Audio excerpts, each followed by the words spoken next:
po guys, nandito po kami sa bahay ng mama. At naglalaba po kami ng damit namin at saka ng damit ng inay. Ang lola ko po dahil wala na po siyang oras para maglaba ng mga damit nila. Dahil araw-araw po siya naghahanap buhay. Nagtitinda po ng kandila. Yan. Guys. Yan po guys. Ito po, may damit po dito. Salang po natin. Yan.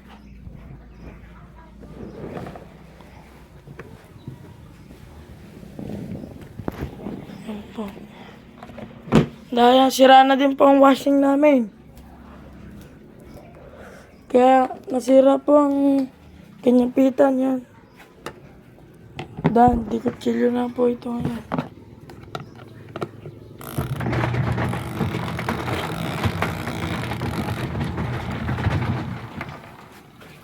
Yan, naikot na po natin.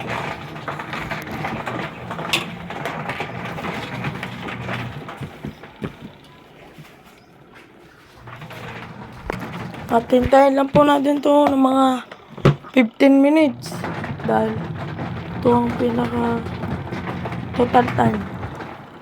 15 minutes pa po bago natin tanggal ulit. Pagkatapos po ng 15 minutes, ikutin po ulit para malinis na maayos. Yan. Po ang mama, nagbabanlag po siya ng mga puting damit, yung mga polo ko pong pampasok. Habang sinasalang po ang mga dekulay na damit. Yan. Katapos po ng mama magbanlaw, ang 2 beses o 3 yata, hakutin ko naman po.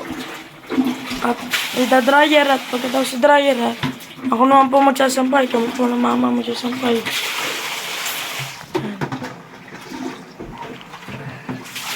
Tinatapo na po ang tubig para papalitan ng tubig. Para makapagbanlaw na ulit. Yan po guys. Ikit naman po tayo. Dahil wala na po tubig ang mama.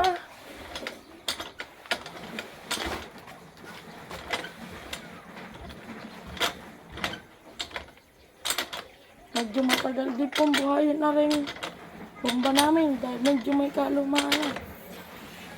Yan, kung nakikita niyo po yung tubo na yan, ayan po yung daan, papunta po doon sa loob. Yan, para po malagyan ng tubig. Yan po. Yan. At bumagsak na din po itong aming batalan dito sa bomba. At kailangan pa din po yung pagawa dahil pag umulan po, nagbagyuhan na, kailangan po namin pagawa dahil hindi magagamit ang bomba. Yan. Tingnan naman po. Malalim din po ang tubig pag bumaha na. Mga hanggang dito po yan. Yan, dito po. Yan, dito po. May tanim po guys. May tanim po ako dito. Oregano. At saka itong kangkong, tinapat ko na dito sa nagtutuluan ng tubig para na madiligan. Yan. Yan po.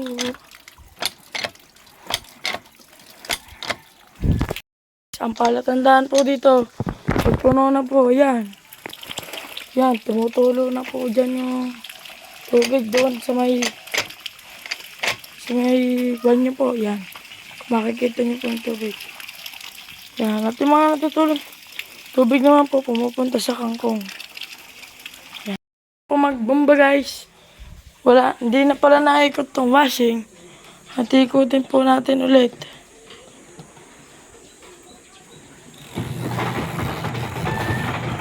Yan, naikot na po natin.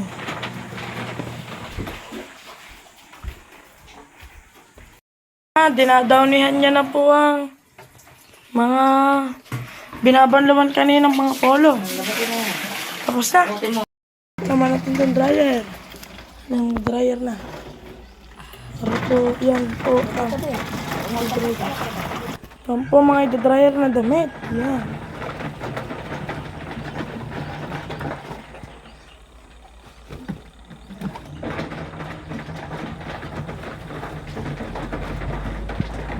Yan, ganito po talaga ang trabaho ko.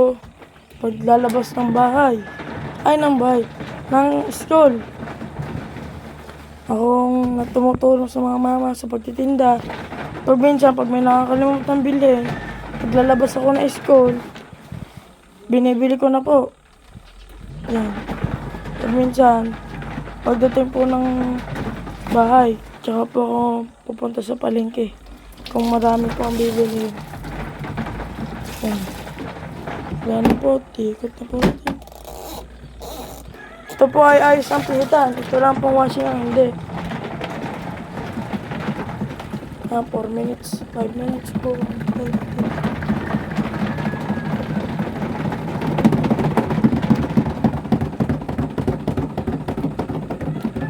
Yan, hindi pantay ang lagay yata.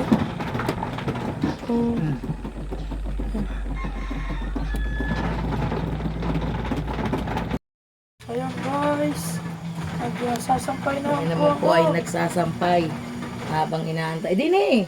Dini ang lagay! Wala, puti. Habang inaantay namin matapos ang pag-ikot ng mga dikulay. Ay, sampay naman namin. Mas mabilis o magtrabaho pag gantong tulong-tulong. Ang ama konti kahangin, kukunti isang pa. Si Berna naman po ay nagtitinda. Ganito po yung buhay namin araw-araw. Dini kami nakikilaba at may washing dini. Hindi na ho namin kayang pumusot.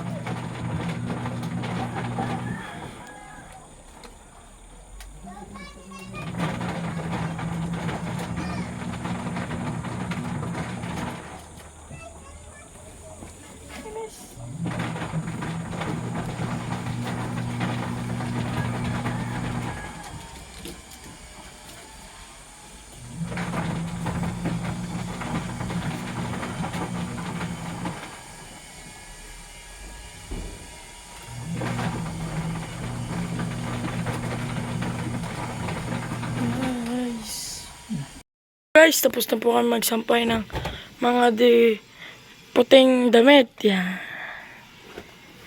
Yan, yan lang po. Inaango po ng mama ang mga dekulay. Babanlawan po ulit namin ito. Katapos naman po yan, Yan, dami yung mga dikulay doon, mga short. palagay na po yung mga dekulay na short doon sa loob. Yan.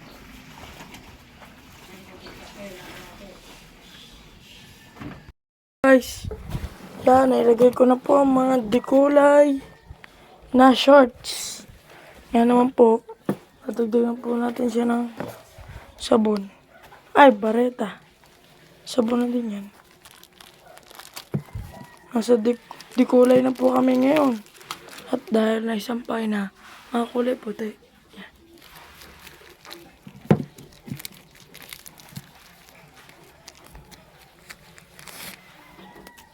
Yan, lalagay na po natin. Papay-coatin na ulit natin. Kakutsilyo.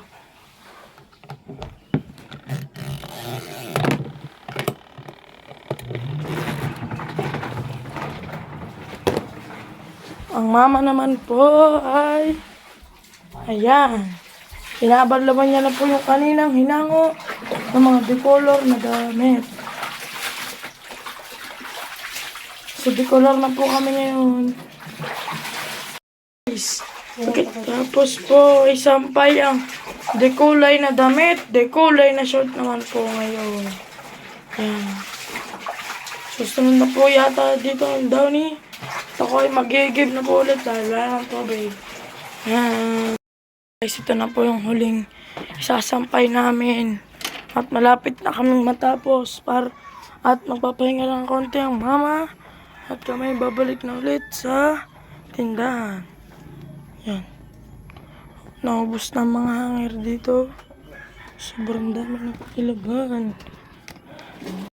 Tapos na po kami ngayon magsampay ng mga damit. At ito po ang kabuuan ng mga damit na nilaban namin. Yan. Ito po ang mga damit kong pampasok. Yan, mga polo po yan. Ito po naman ang damit na aking lola. Yan. Tsaka ito lang po ang damit namin ng mga tita Berna. Tsaka ng mga mama.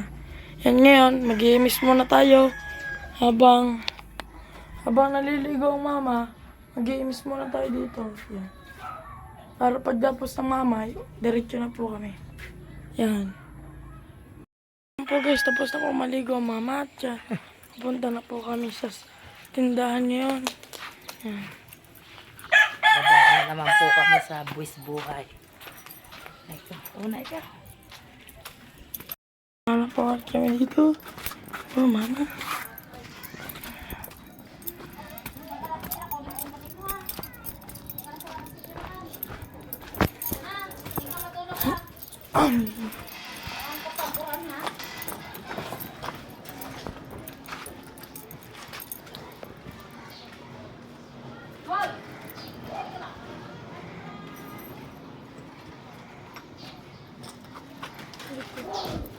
Umabot na naman ang aking damit.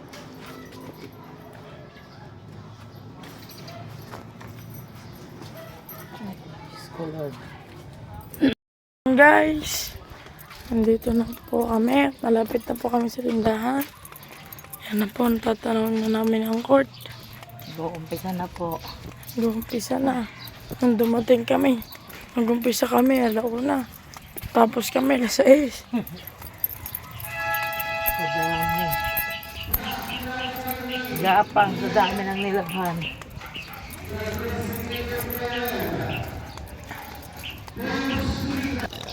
Yan po.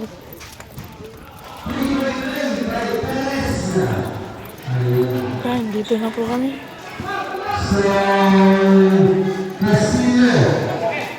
Ang Tita Berna.